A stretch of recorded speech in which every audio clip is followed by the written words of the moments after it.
Assalamualaikum warahmatullahi wabarakatuh.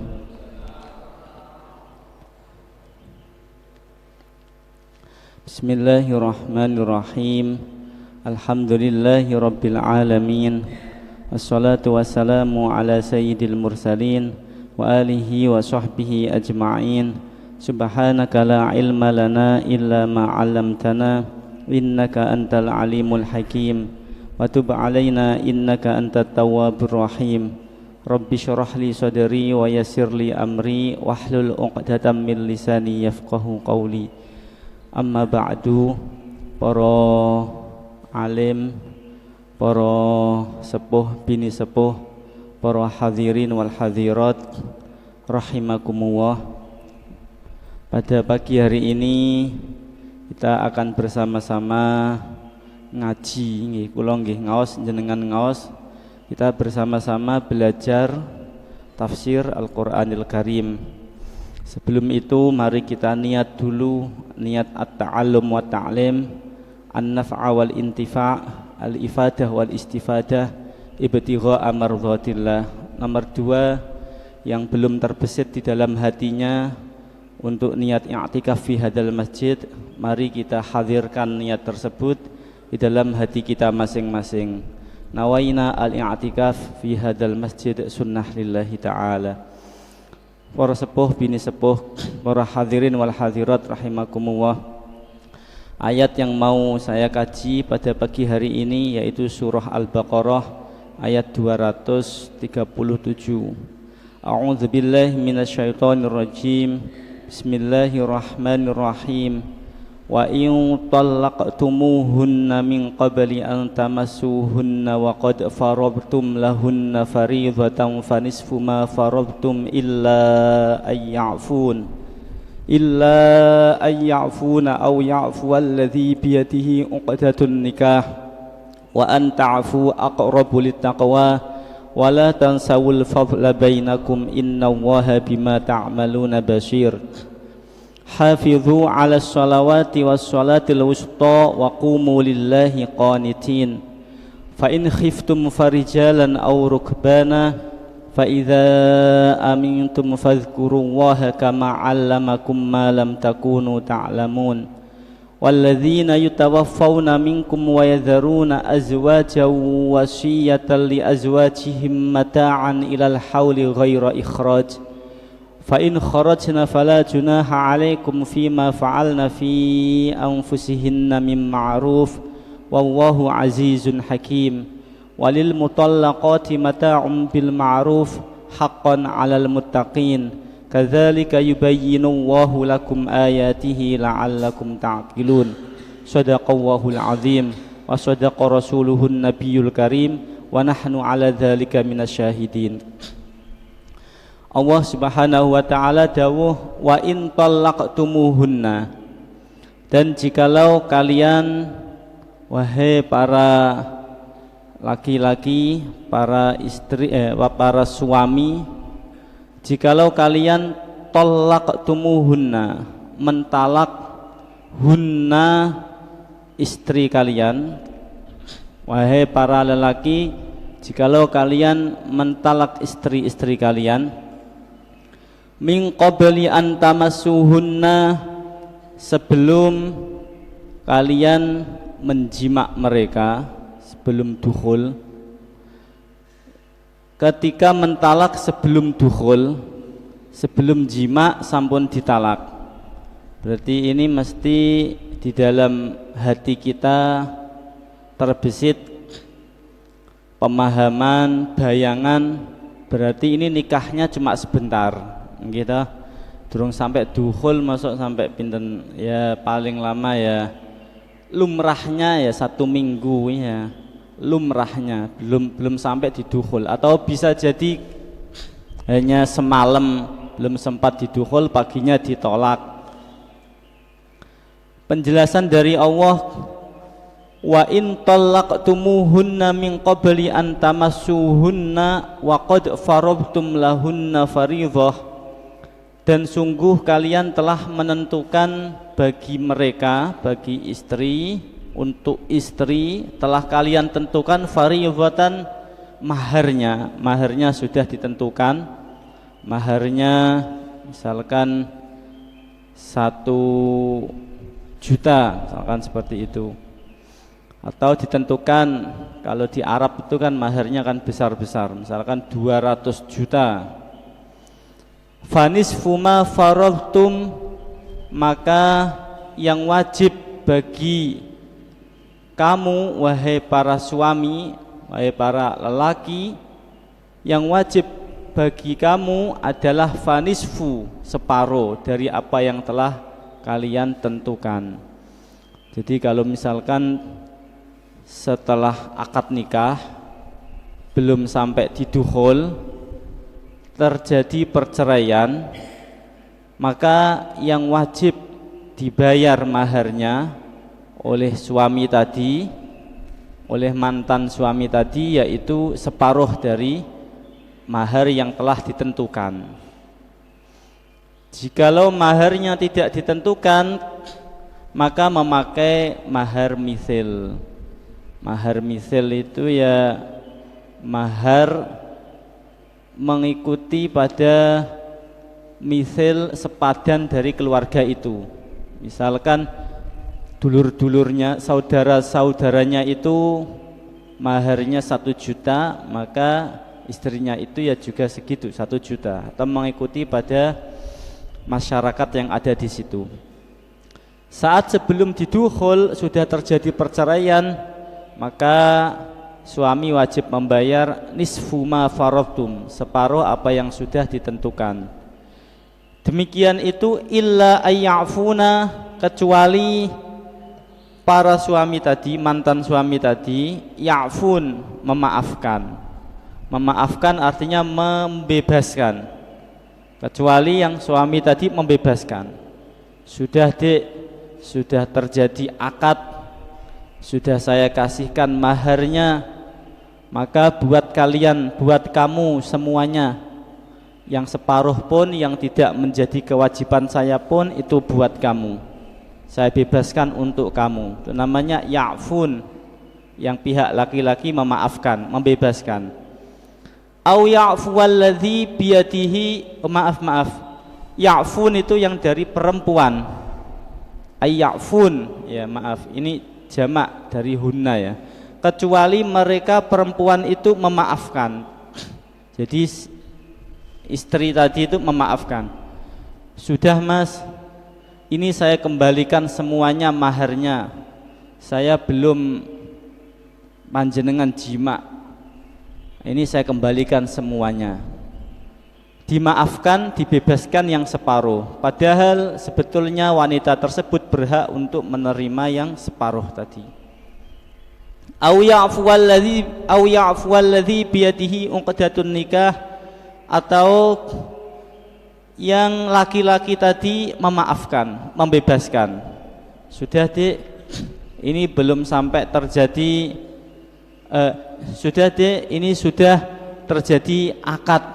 Sampean sekarang statusnya malah menjadi janda ya. Nah, ini yang separuh ini tidak usah saya ambil. Maharnya semuanya buat panjenengan, buat kamu, wahai mantan istrinya ya, yang sudah ditolak ya. Kemudian ajaran dari Allah, wa an ta'fu aqrabu littaqwa, dan memaafkannya kalian semua, dan hendaknya kalian semua itu memaafkan. Wahai para suami, hendaknya kalian membebaskan. Wahai para istri, kalian juga hendaknya membebaskan. Dan membebaskan itu aqrabu littaqwa, lebih dekat terhadap takwa kepada Allah Subhanahu wa taala. Wala tansawul fadla bainakum, dan janganlah kalian melupakan jasa keutamaan di antara kalian berdua.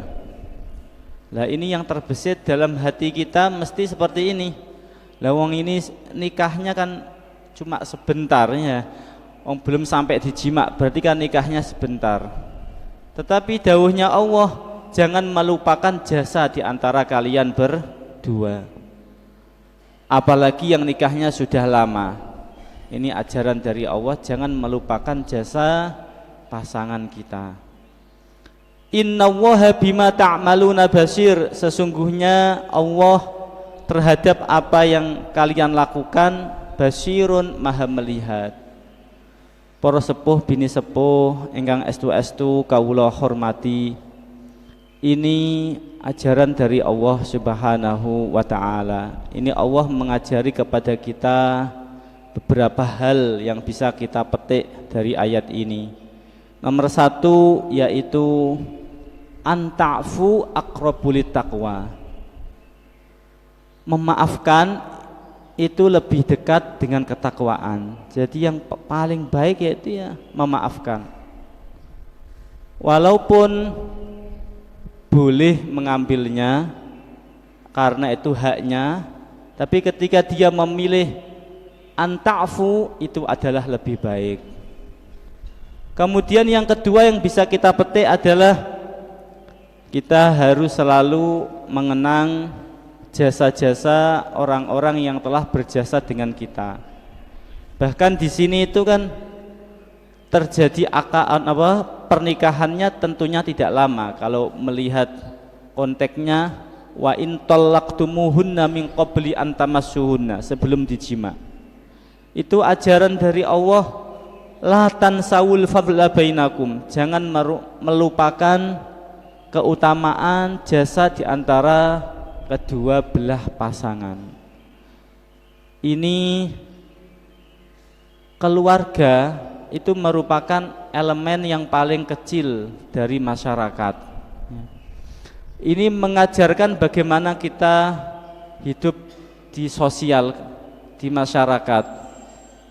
Elemen terkecil dari masyarakat itu ya keluarga. Maka ketika hidup di keluarga ini bisa baik, maka ketika hidup dengan bermasyarakat akan baik juga. Nah, caranya bagaimana? Diajari di sini pertama ya anta'fu, hendaknya saling memaafkan. Kemudian la tansawul fadla bainakum, jangan melupakan jasa di antara anggota. Kalau di sini konteksnya di antara keluarga kita. Ini ajaran dari Allah Subhanahu wa taala. Kemudian ini ayat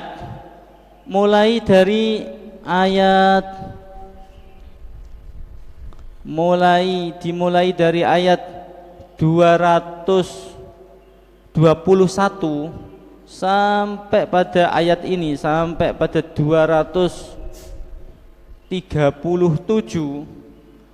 Ini semua membahas terkait pernikahan, terkait tolak, terkait iddahnya wanita. Kemudian ayat selanjutnya tiba-tiba Allah membahas hafidzu 'alas shalawati was shalatil wusta wa qumu lillahi qanitin. Hafidzu, ayat selanjutnya, hafidzu, jagalah kalian semua 'alas shalawati, terhadap salat-salat kalian, was shalatil wusta, dan salat al-wusta. Salat al-wusta itu ada yang mengartikan salat asar, ada yang mengartikan salat maghrib, ada yang mengartikan salat isya, ada yang mengartikan salat subuh, ada yang mengartikan salat zuhur. Wa qumu lillahi qanitin, dan beradalah kalian semua dan sujudlah kalian semua kepada Allah qanitin, bersama orang-orang yang sujud. Ayat selanjutnya menjelaskan terkait sholat. Nah, ini para ulama memberikan penjelasan bahwa di dalam kehidupan tentunya kita akan menghadapi sebuah ujian, tantangan. Maka tantangan itu kita hadapi dengan cara sholat dan dengan cara berdoa kepada Allah. Dan dengan sholat itu akan diringankan masalah-masalah yang ada di dalam kehidupan kita. Maka ayat selanjutnya ini munasabahnya, korelasinya seperti itu. Hafidzu 'alas shalawati was shalatil wusta. wa qumu lillahi qanitin. Yang bisa kita ambil pelajaran dari ayat ini, maka di dalam kehidupan ini kita tidak cukup tanpa tawakal bersandar kepada zat yang menggenggam, zat yang memiliki semuanya ini, dunia seisinya, yaitu Allah Subhanahu wa ta'ala. Hafizu ala sholawati wa sholatil wusta wa qumu lillahi qanitin.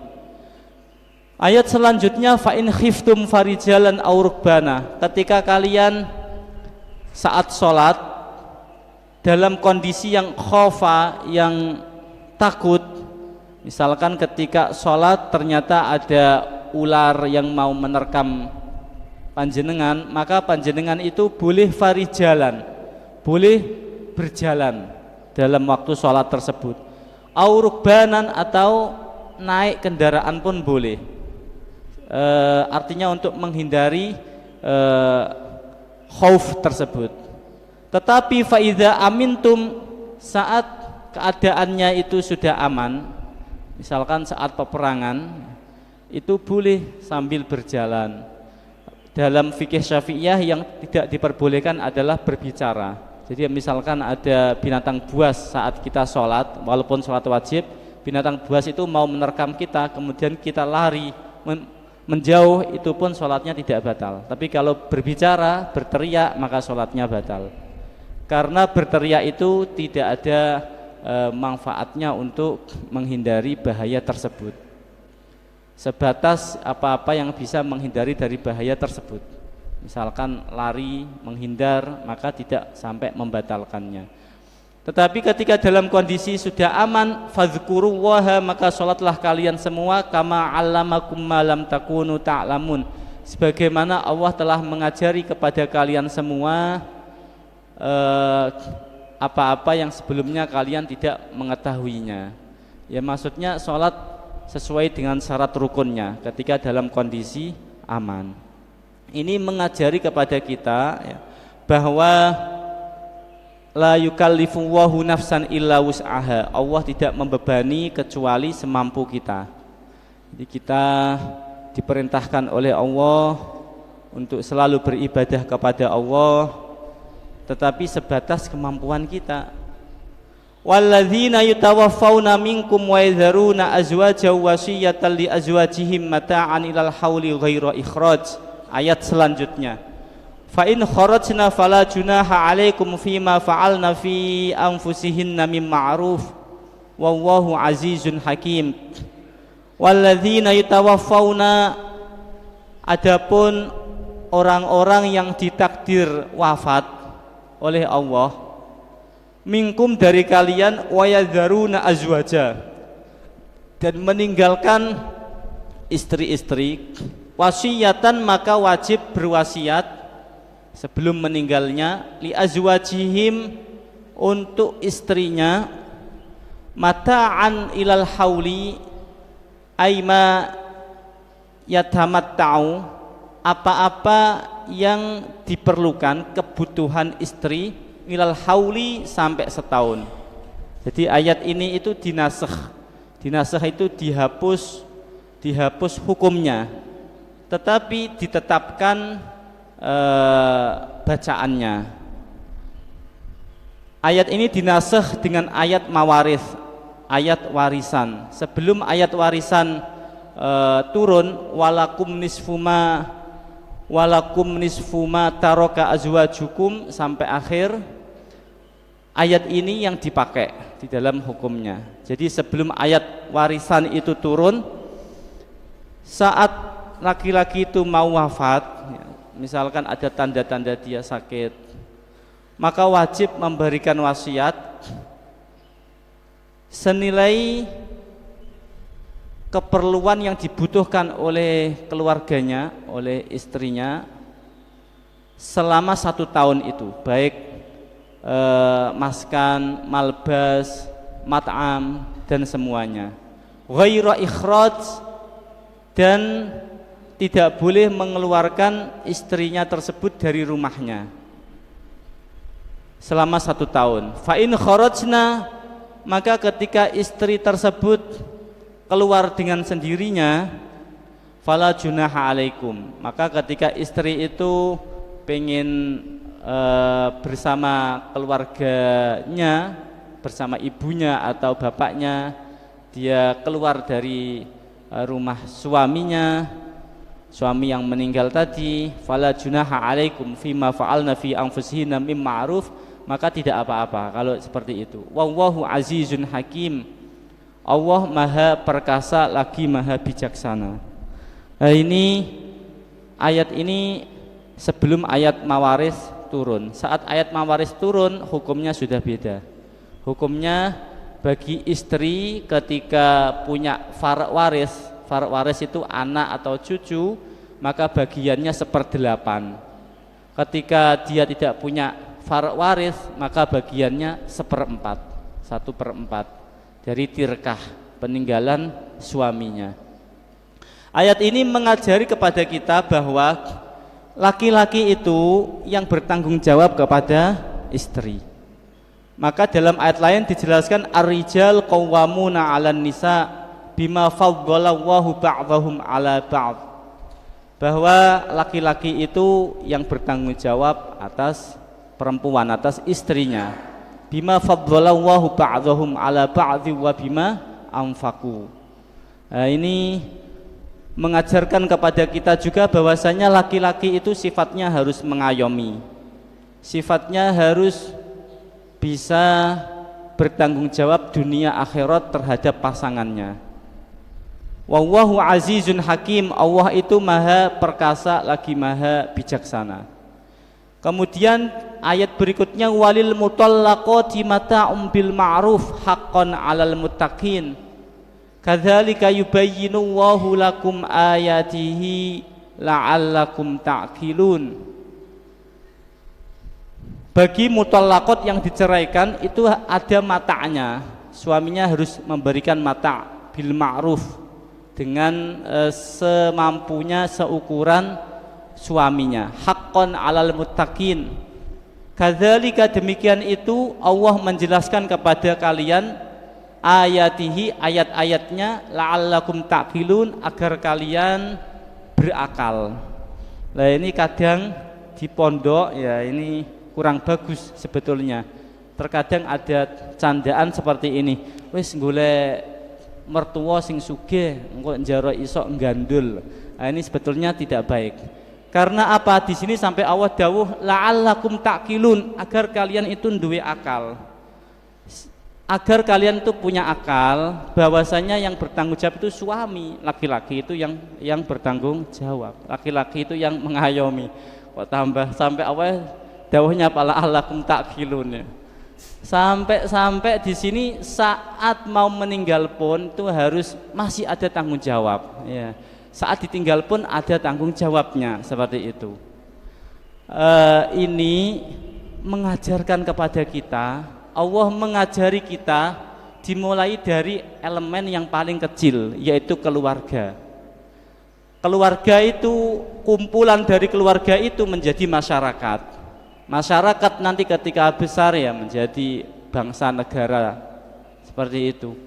Nah, ketika masyarakat ini mau melakukan ajaran seperti ini dan diterapkan yang sudah diajarkan oleh Allah ya, maka akan menjadi sakinah, akan menjadi baldatun thayyibatun wa rabbun ghafur, yaitu dengan cara bagaimana? Pertama, anta'fu, saling memaafkan.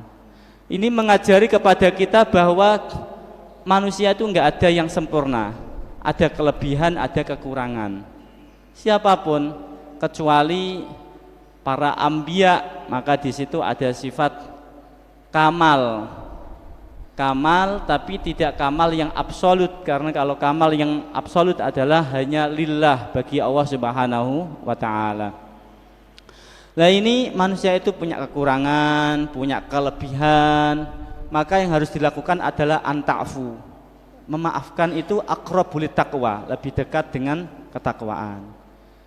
Para sepuh bini sepuh yang astu-astu kawula hormati, pada akhir-akhir ini pun kita harus sering-sering mengingatkan bahwasanya inilah ajaran dari Allah, anta'fu, saling memaafkan, kemudian la tansawul fadla bainakum, jangan melupakan jasa orang-orang yang telah berjasa. Para ulama itu jasanya ada, para pahlawan jasanya ada, para habaib jelas sekali peran sosialnya, jasanya ada. Maka sangat bertentangan ketika para tokoh-tokoh itu saling dibenturkan, dan itu akan menjadi rusak nanti dunianya, nanti negaranya akan menjadi rusak. Ini Allah telah mengingatkan lingkup keluarga harus seperti ini, nanti diambil lingkup bermasyarakat dan seterusnya. Ketika jauh dari ajaran Allah, maka tentunya akan tidak ada kebahagiaan dari keluarga, dari masyarakat, tidak menjadi masyarakat yang harmonis. Kemudian di ayat lain, ajaran dari Allah sampai seperti ini. Ini Allah mengajari lingkup keluarga, itu artinya elemen yang paling terkecil. Allah mengajari dalam surah lain, fa in karihtumuhunna fa asa an takrahu syai'aw wa yaj'alallahu fihi khairan katsira. Jikalau kalian wahai para suami benci, tidak suka terhadap sesuatu yang ada pada istrimu, ketahuilah fa asa an takrahu syai'a, bisa jadi apa yang kau benci tadi, sesuatu tadi, wa yaj'alallahu fihi khairan katsira, Allah menjadikan di dalamnya itu kebaikan yang banyak. Ini mengajari kepada kita bahwasanya kita itu harus mengedepankan hikmah di balik itu. Jangan sekedar sesuatu yang kecil kemudian menimbulkan madharat yang besar seperti itu. Allah mengajari kepada kita agar kita selalu menggali hikmahnya. Bisa jadi apa yang tidak engkau cintai, sesuatu pada pasanganmu, baik laki-laki maupun perempuan, wahai para suami maupun wahai para istri, sesuatu yang enggak engkau sukai pada pasanganmu, di situ ada kebaikan-kebaikan yang lainnya. Ini elemen yang kecil, yang terkecil adalah keluarga, tapi maksudnya adalah ya hidup bermasyarakat seperti itu. Karena kalau tidak seperti itu, ya nanti tidak bisa hidup dengan bermasyarakat. Ini nasihat buat saya pribadi khususnya dan buat panjenengan semua. Sekali lagi kita harus mengedepankan apa-apa yang sudah diajarkan oleh Allah Subhanahu wa taala. Kerukunan itulah yang nomor satu. Ketika ada narasi-narasi yang menjadikan tidak adanya rukun, itu sudah tentu tidak sesuai dengan ajarannya Allah Subhanahu wa taala. Sampai di sini Allah mengingatkan, fa in karihtumuhunna fa asa an takrahu syai'aw wa yaj'alallahu fihi khairan katsira. Kemudian dalam ayat lain Allah mengingatkan kepada kita, manusia itu sering sekali mengukur hal yang baik itu dengan hawa nafsu. Karena sifat manusiawinya itulah yang kadang lupa bahwasanya ukuran baik dan buruk itu standarnya adalah syariah, tetapi yang sering dia mengikuti hawa nafsu. Maka dari itu Allah mengingatkan, wa asa an takrahu syai'a wa huwa khairul lakum, wa asa an takrahu syai'a wa huwa khairul lakum, wa asa an tuhibbu syai'a wa huwa syarrul lakum, wallahu ya'lamu wa antum la ta'lamun. Dan bisa jadi apa-apa yang kalian benci, yang kalian semua benci, sesuatu yang kalian benci, wa huwa khairul lakum, itu yang baik buat kalian, karena ukuran baik itu sesuai dengan syariat. Ayat ini turun sebetulnya terkait dengan qital, dengan ayat perintah untuk membela negaranya yang dijajah, untuk ikut perang saat negaranya dijajah, saat negaranya diperangi. Nah, perang itu tidak disukai oleh hawa nafsu, karena perang itu sangat rekoso, perang itu pedih sekali. Maka secara hawa nafsu tidak disukai. tetapi itu adalah khairul lakum, baik buat kalian, karena membela negara, hubbul waton minal iman. Wa asa an tuhibbu syai'an wa huwa syarrul lakum, dan terkadang apa yang engkau sukai itu jelek buat kamu. Ini karena ukurannya, standarnya, mi'yarnya harus dengan syariah. Contoh yang paling sederhana, ketika diukur dengan hawa nafsu, maka saat melihat lawan jenis yang fisiknya bagus ya, yang cantik atau yang ganteng ya, itu seakan-akan baik, seakan-akan enak, seakan-akan, tapi di situ syarrul lakum, jelek buat kalian.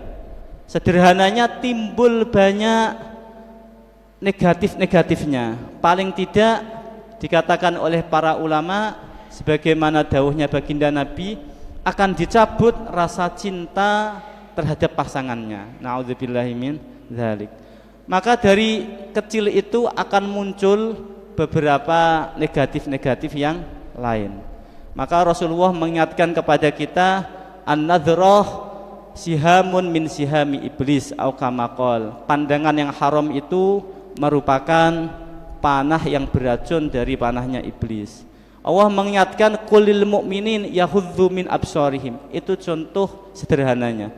Contoh lain, hawa nafsu itu pengennya mengambil ini, mengambil itu, walaupun yang tidak haknya. Tetapi itu adalah syarrul lakum, jelek buat kalian. Hawa nafsu pengennya tidak memaafkan orang, tetapi itu anta'fu aqrabu littaqwa. Wallahu ya'lamu wa antum la ta'lamun. Ajaran-ajaran ini nasihat buat kita, buat saya pribadi khususnya, buat panjenengan semua. Semoga kita bisa mengamalkannya. Semoga saya pribadi khususnya bisa menjalaninya, agar keluarga kita menjadi keluarga yang sakinah, mawaddah warahmah, dunyan wa ukhra, dunia akhirat, menjadi pasangan dan bersama-sama di surganya Allah Subhanahu wa taala. Masyarakat kita juga selalu rukun dan bersama-sama bisa berkumpul di akhirat di bawah naungan ridhonya Allah, bersanding dengan baginda Rasulullah sallallahu alaihi wasallam. Dan bangsa kita semoga selalu dijaga oleh Allah Subhanahu wa taala, menjadi bangsa yang selalu harmonis dan bangsa yang beradab, bangsa yang dicintai Allah, dicintai oleh Rasulullah sallallahu alaihi wasallam. Jika ada kata-kata yang kurang berkenan, mohon maaf. Jika ada benarnya semata-mata dari Allah, jika ada yang salah semata-mata dari saya. Wallahu wa rasuluhu minhu bari'an. Aqulu qawli hadza. Assalamualaikum warahmatullahi wabarakatuh.